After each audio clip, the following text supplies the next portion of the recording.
nhớ mình phải lên để lấy vì lên cụ pì บ้านเขาต้องอยู่เหนือลม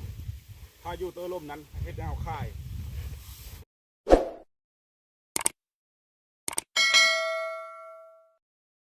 กระทักทายสบายดีพ่อแม่พี่น้องเบิร์ดสุกุทุกคนตอนนี้เขาอยู่นาเก่านะทุกคนหาก็มาเอาควายอ้อทุกคนเลยมากับหลาน2 คนแน่มื้อนี้กับเขาพอเฮาเพิ่นยังมานำหลังนะกับเขาพอบ้านดองแน่มานำมื้อนี้เพิ่นสิมาให้ร่องข้าวหลามกินนะมื้อนี้น่าเดินไปติดตามเบิ่งนำกันเลยนะทุกคนของข้าวนาเขาพอดีเกี่ยวแล้วหมดแล้วนะมีท่าปั่นประมาณมื้อหื้อๆและได้ปั่นข้อควายงองูจอจงชอเสือชอช้างดอนึ่งดอเด็กดอตา ได้แล้วนะชาเก่งนี่เนาะมากับหลาน2 คนมื้อนี้ไปขึ้นเถียงไหมได้เถียง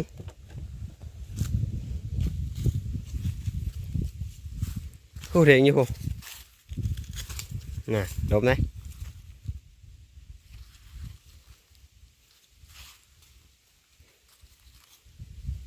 มาท่าตะเถียงท่านะท่าเข้ามาจังน้อยทุกคนเลยเอาเพิ่นหาเคืองหาเพิ่นมาอยู่นะเฮามาเอาโง่ควายเอาก้อนเฮามื้อนี้ภาษามาแล้วบ่เออภาษามาแล้ว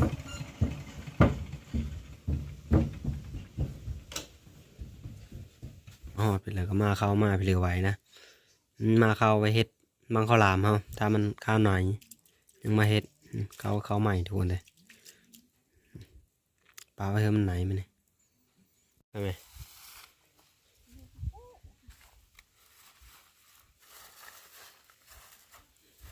เลือกไปเลย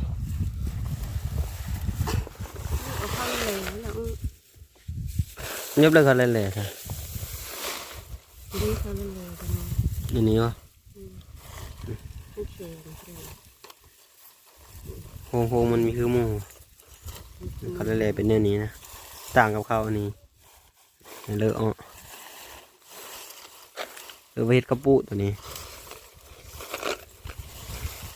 กระปุไปเลยแล้วล่ะจะนอนยังพัดกระปุวันนี้พัดกระปุไว้นะเขานี่ก็ประมาณมื้อแล้วได้ปั่นกระปุแยกพัดกับข้าวตัวอื่นนะพยานมีเอิ้นปนเดียวหลายเติบกระปุบ้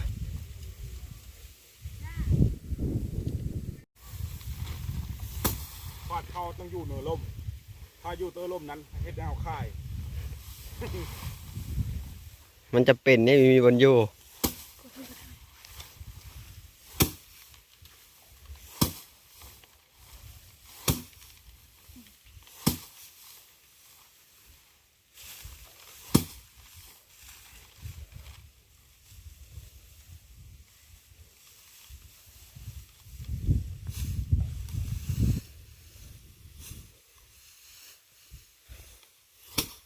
โอ้เข้านี่ร้อนไว้เนาะ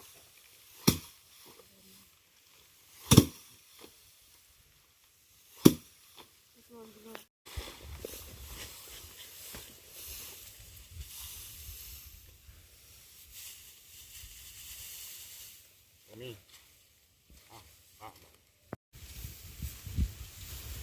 จะนุ่ยแล้วก็มาพัดข้าวนำมานี่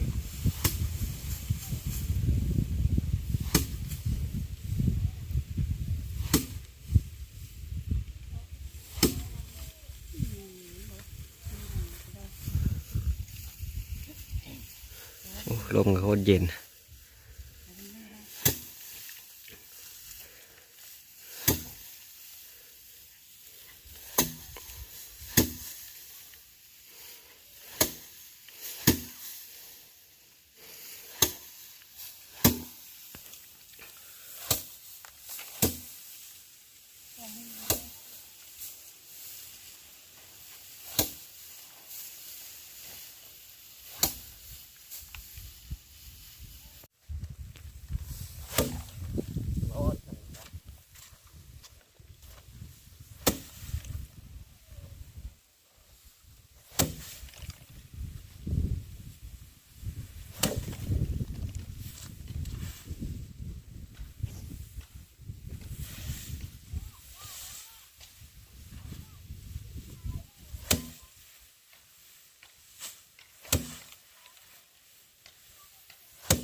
เขาเฮาก็ถือว่าจะแล้วนะทุกคนลมพัดเย็นแห้งทุกคนเลยบรรยากาศบรรยากาศเขาก็จะแล้วล่ะเนี่ยเราสิไปหาเบิ้งบังข้าวหลามเขาก่อนแบบนี้ว่าเขามันไหนแล้วบอกนะครับว่าเอามาเข้าไว้กับเฮิงเติบแล้วนี่กะเขาก็ไหนแล้วจะซื้อไว้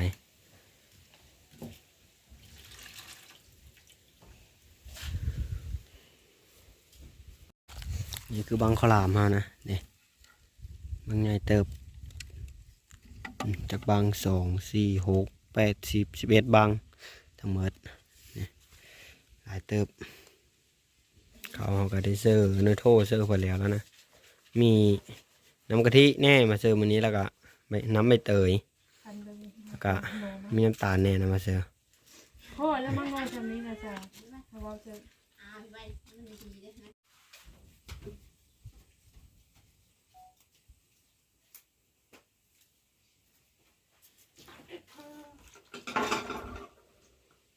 เชื่อมันนี่ก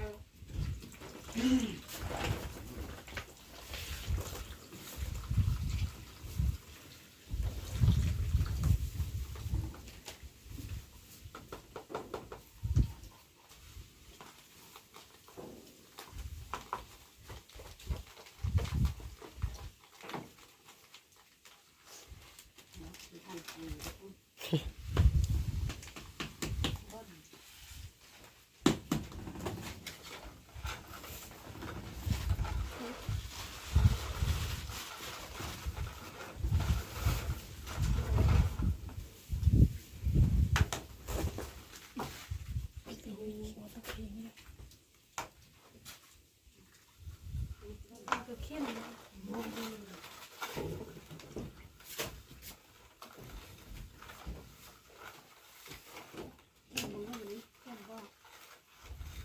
การทุกตัวใช่นี่ เริ่มจะน้ำตาลเปื่อยไปแล้ว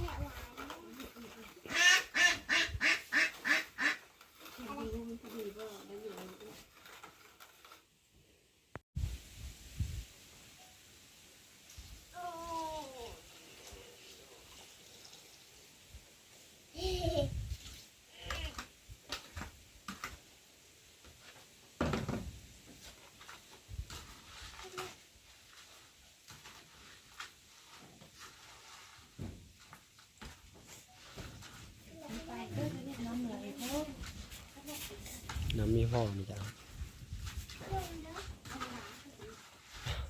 เรื่องเอาก็แล้วนะมันนี่เราจะได้ไปเสื้อบังแล้วก็ได้ไปเผามันนี่เอาก็ไฟไปดังไฟก่อนทำมันนี่ บอกมันเห็ดโมโหอยู่นี่มันเห็ดโมโหอยู่ แม่ดู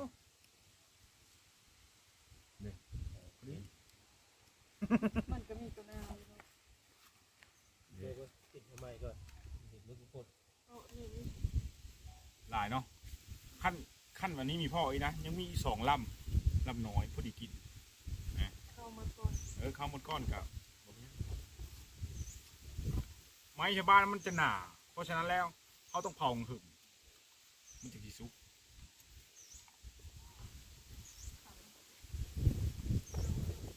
เทสเนาะ โอ้ เอาฮัลโหลฮัลโหล เห็นทางได้ทางเด้อ ใหม่ก็มีแล้วเต้นนอนการเต้นพอว่าเขาลายังเป็นข้างหน้าคือมากเลย ไปนอนอยู่เทพ กำลังดังไฟพอมันไปขุดมันไปตั้นไม้นะตั้นไม้เมทางมันนี่ขุดลักอยู่นี่นี่ขุดลักส่วนนั้นส่วนนี้พอได้ใกล้บังข้าวหลามเซอนะยัดไปเร็วๆยัดไปเร็วๆแล้วนะนี่ตัวเตยตัวห้อยยองมากอะ ยัดลิฟต์แบบนี้ เอามาอัดบะมันอย่างนั้นแหล้ว บังน้อยอีบอก ทั้งหมดทั้งมวลนี่ได้จักบังนี่ได้อยู่แต่พี่ บังน้อยบ่นุ้ยตัวน้อยนะบอก เชื่อลายใช่ไหม มานั่นนะ มันเฮนะกับพี่ อ๋อ เอาก็กำ มั ลั น ง จะ ลุก ไผ่ เลย ยะเพื่อบ่ ห่างกะเห็นแล้วนะมีที่กูดใช่ไหมเอาไม้มาใกล้ๆเจอแล้วก็แล้ว มันจะไผ่ยะเพื่อ ยัดนายยัดโลดยัดนั่นแหละ เฮ็ดไปซ่า นั้นหลายได้ยังน้องอยู่ไหนปุ๊บลงไหนไฟแห้งพอได้ไฟเบาๆได้คนนี้นะไฟแห้งแล้วพอได้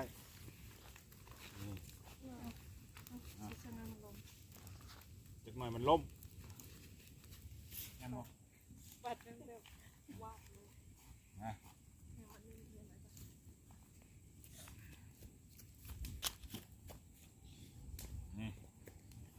โอเคปึ๊บบัด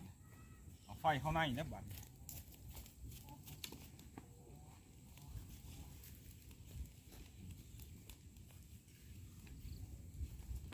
ประมาณ12บัง11บังหมด ชิวตุก เอากระดาษมาก่อน มูนับเป็นเอ็ดบุพงนับเป็นที่จอง บ่นี่เฮานับบังแนะนำนะ ไม่ได้เพิ่มนอกประเด็นเลยเนี่ยมันเป่า อย่าได้หลายได้นับหลาย ตอนเอาขาเป็นคนถ่ายแบบดูจับมีมาก โยมีไฟเลี้ยงกับเลี้ยงมีเลี้ยงแล้วเลี้ยงคุปีเลี้ยงคุปีได้ตัวใดหน้าปีนี่ควายพะเท้าแล้วฉกตูนะควายตัวนึง ตามมาก่อนหากระสุกด้านหนึ่งนะหากระพีดแล้วอันนี้ด้านนั้นมานี่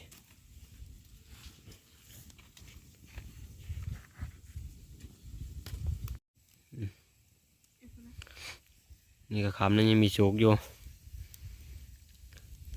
ก็เริ่มที่สุกเลยทุกคนเลยจุดไฟไหม้มาละ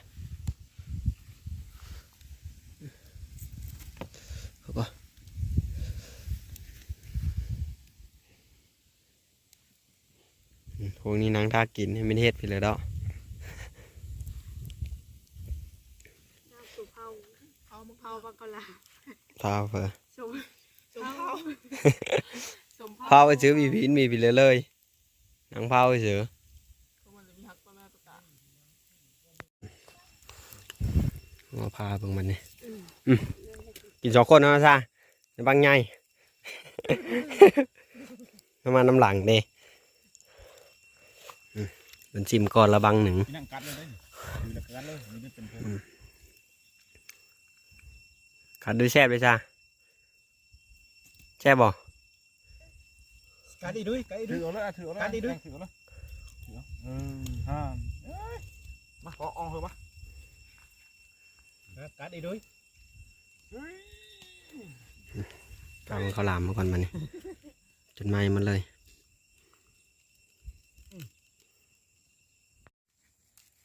เทปไหนละเกิดไม้ไปเลยดูไปย่างเลยน้ำเองนะ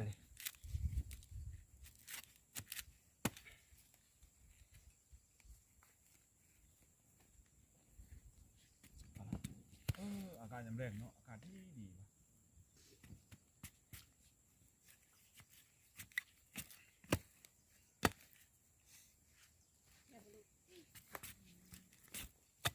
มีหาแล้วผู้คุม แกะแกะ มึงมันใครเจอบ่ แกเป็นนี่อยู่เป็นเจสาม เจอเป็นเดียวเลยของกันเอาไม่ร้ายหรอกคือมันถ่ายสาวแถวนนผสมเขาถ่ายหูกูดึงไม่ได้ อยู่เป็นเจเลยพิษพลาดตัดตัวผ้าแล้ว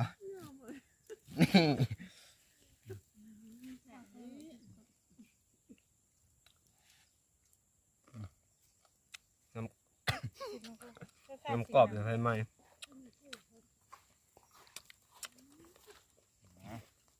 หวานทุกคนหอมมาเจอพร้อม ไม่กล้า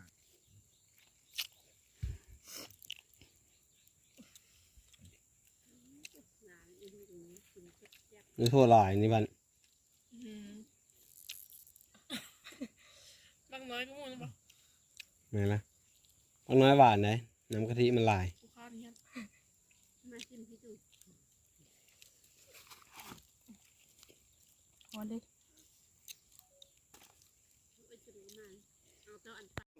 มาเลย เอาไปเป็นเอาผ้าแล้วมันไหม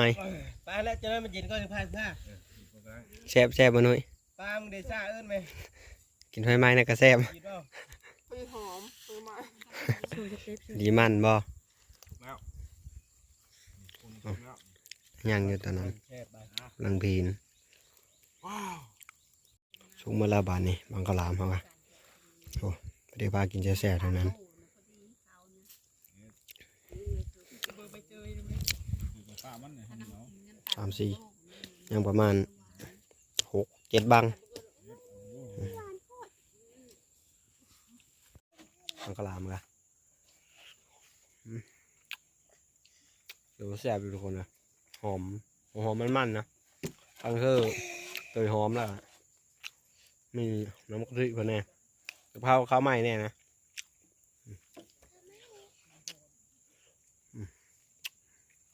มันนี่กินไปเลยแล้วจะได้กลับบ้านเฮาแล้วนี่